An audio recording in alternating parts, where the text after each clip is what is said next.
Next, we have on Julia Elihu. Julia is an Iranian-American writer and director whose work spans across the narratives of documentary and commercial landscape.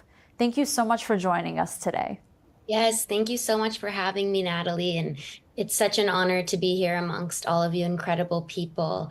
So as you mentioned, I am a filmmaker, and being of Iranian Jewish heritage, really the thing that inspired me to go into filmmaking and storytelling are my family stories. And that always starts with the story of my great uncle, Habib el-Ghanian, who was very sadly the first Jew executed during the revolution in 1979.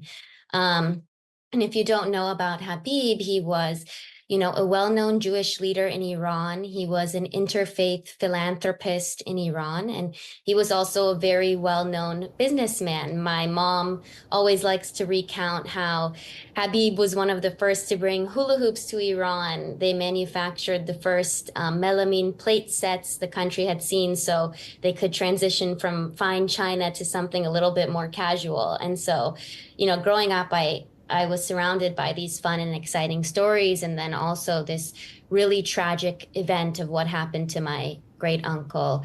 And similarly, on my dad's side of the family, my uncle and aunt were imprisoned simply for being Jewish, and all had to escape the country. And I know that this is a scar that runs through the diaspora community.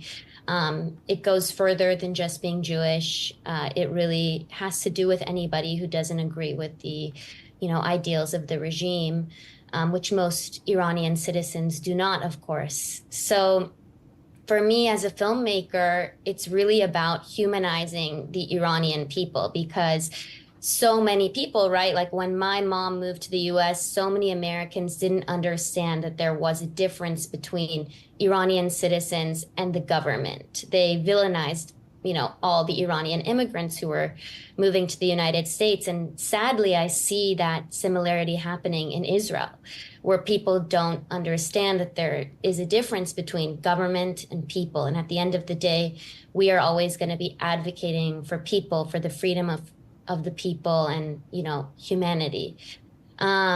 So through film, I really am just telling my family stories, but it goes broader than that. I'm reminding people that no matter what religion you come from, no matter what country you come from, no matter what backgrounds you come from, we're all humans at the end of the day, and we can all connect on that basis.